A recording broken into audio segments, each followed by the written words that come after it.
Hello everyone, నమస్తే, అస్సలం వాలేకుమ్. Welcome back to Mohsin world. ఈరోజు నేను ఇంతకుముందు మీకు గ్రీన్ చికెన్, పాలక్ పన్నీర్ రెసిపీస్లో చెప్పినట్టుగా ఈ రెసిపీస్ అన్నీ కూడా మీరు నాన్ రోటీతో కానీ బటర్ నాన్ రోటీతో కానీ ట్రై చేయండి అని చెప్పాను కదా. ఈ రోజు అదే బటర్ నాన్ని ఎలా తయారు చేసుకోవాలో చూపించబోతున్నాను. As it is paratha centre స్టైల్లో బటర్ నాన్ రోటీని ఎలా తయారు చేసుకోవాలో చూపించబోతున్నాను. ఇప్పుడు వీటికి కావాల్సిన పదార్థాలు ఏవో చూద్దాం. ముందుగా మైదా, వంట సోడా, పంచదార, పెరుగు, ఆయిల్, ఇవే కావాల్సిన పదార్థాలు. అయితే ఇప్పుడు పిండిని అయితే కలుపుకుందాము.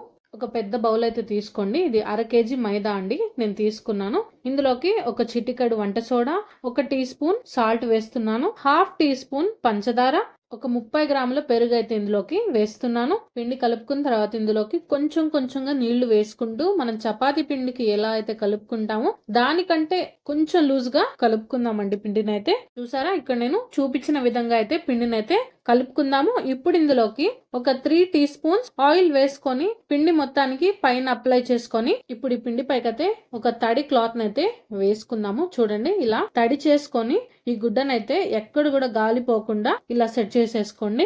ఇలా వేసుకోవడం వల్ల మనం కలుపుకున్న పిండి అనేది గట్టి పడిపోకుండా ఉంటుంది. ఇప్పుడు దీన్ని కనీసం ఒక 2 గంటల పాటు అలాగే వదిలేసేయండి. అప్పటికప్పుడు చేసుకుంటే రావు. ఇప్పుడు మన 3 గంటల టైం అయితే అయిపోయింది. చూద్దాము తీసి. చూడండి ఎంత సాఫ్ట్ గా ఉందో చూడ్డానికే.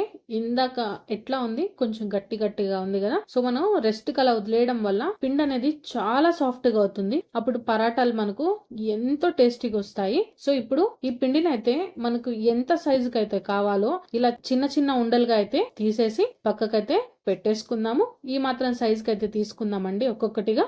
లేదు మాకు ఇంకా పెద్ద సైజులో కావాలి పరాటాలు అనుకుంటే ఇంకొంచెం పిండిని అయితే తీసుకోవచ్చు మీరు. నాకు ఈ మాత్రం సరిపోతాయి కాబట్టి నేను చక్కగా గుండ్రంగా అయితే ఒత్తి అయితే పెట్టుకుంటున్నాను. అలాగే ఈ పిండి మొత్తాన్ని కూడా చేసుకుందాము. చూడండి, ఇవి మొత్తం కూడా మనం తయారు చేసి పెట్టుకున్న ఉండలు. ఇప్పుడు ఒక ఉండనైతే తీసుకొని మిగతా వాటిపైకి ఈ తడి క్లాత్ ఉంది కదా, దీన్నే కప్పేసి పక్కకు పెట్టుకుంటే అవి ఆరిపోకుండా ఉంటాయి.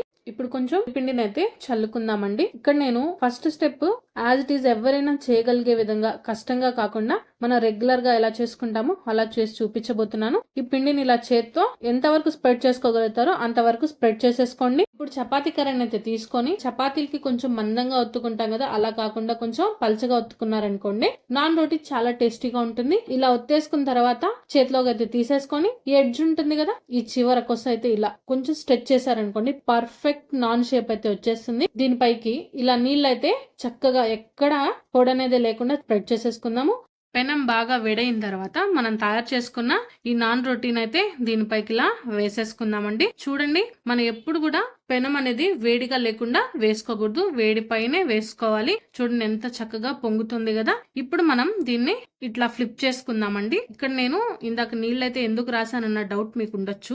ఇలా మనం ఫ్లిప్ చేసిన తర్వాత ఆ పరాటా అనేది డైరెక్ట్ వచ్చేసేయకుండా స్టవ్ పైకి ఇలా వేసుకున్నాము. అప్పుడే పర్ఫెక్ట్ గా వస్తుంది. చూడండి ఎంత బాగా పొంగుతుంది కదా ఈ మంట పైన. సో ఇప్పుడు రెండో వైపు కూడా ఫ్లిప్ చేసుకుందామండి. పరాటానైతే మంచి పర్ఫెక్ట్ కలర్ లోకి అయితే వచ్చింది. అంతేనండి, పరాటా చేయడం ఎంతో ఈజీ.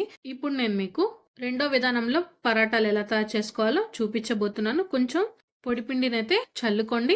ఎంత వరకు స్ప్రెడ్ చేసుకోగలుగుతారో పిండిని అంతవరకు స్ప్రెడ్ చేసేసుకోండి. ఇప్పుడు స్ప్రెడ్ చేసుకున్న పిండిని ఇలా చేత్తోకి అయితే తీసుకొని నేను ఇక్కడ చూపించిన విధంగా గుండ్రంగా ఇలా తిప్పుకుంటూ పిండిని అయితే స్ప్రెడ్ చేసుకుంటే ఈజీగా మైదా కాబట్టి ఈజీగా స్ప్రెడ్ అయిపోతుంది. ఇప్పుడు ఇలా స్ప్రెడ్ చేసుకున్న దాన్ని ఆ చేతిలో ఈ చేతిలోకి ఇలా తీసుకొని ఇక్కడ నేను చూపించిన విధంగా ఇలా ట్యాప్ చేశారనుకోండి ఆటోమేటిక్గా మనకు నాన్ రోటీ అనేది పర్ఫెక్ట్గా రెడీ అవుతుంది. ఇదే అండి అసలు నాన్ రోటీని తయారు చేసే విధానం. అయితే తయారు చేసుకోవడం రాని వాళ్ళు నేను ముందు చెప్పిన విధంగా అయితే తయారు చేసుకోండి. ఇలా స్ప్రెడ్ చేసుకుంటూ ఇలా రెండు చేతుల్లోకి ఫ్లిప్ చేసుకుంటూ తయారు చేసుకోవడమే. చూడండి ఎంత చక్కగా వస్తుంది కదా. మనం చపాతీతో చేసుకున్న దానికంటే కూడా ఇదే పర్ఫెక్ట్ షేప్లోకి అయితే వస్తుంది.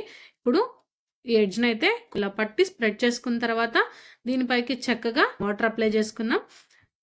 చక్కగా పెనం పైకి అయితే వేసేసుకుందాము. చూడండి, పెనం బాగా వేడిగా ఉంది కాబట్టి వేసిన వెంటనే ఇలా పొంగనేది వస్తుంది.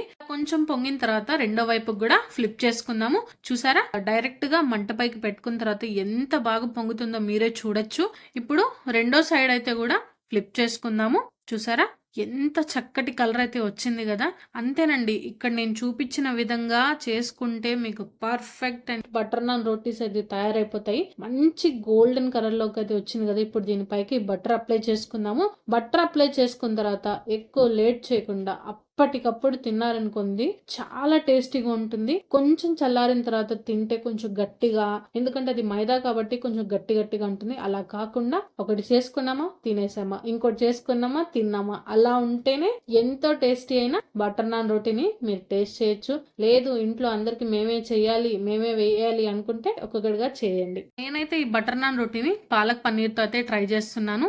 ఎంతో టేస్టీ అయిన బటర్ నాన్ రోటీని ఎలా తయారు చేసుకోవాలో చూసారు కదా. ఈ వీడియో మీకు నచ్చినట్టయితే please do like, share and subscribe to Mohsin's world. ఈ వీడియో మీకు వర్త్ అనిపిస్తే మీ ఫ్రెండ్స్ అండ్ ఫ్యామిలీకి షేర్ చేయండి. కొత్త వాళ్ళకి ఎప్పుడు కూడా మీరు సపోర్ట్ చేస్తే కదండి, మీ సపోర్ట్ వల్ల మరిన్ని ఇలాంటి మంచి వీడియోస్ చేయాలి అన్న ఒక తాపత్రయం ఉంటుంది. So thank you for your support. Thank you so much for watching.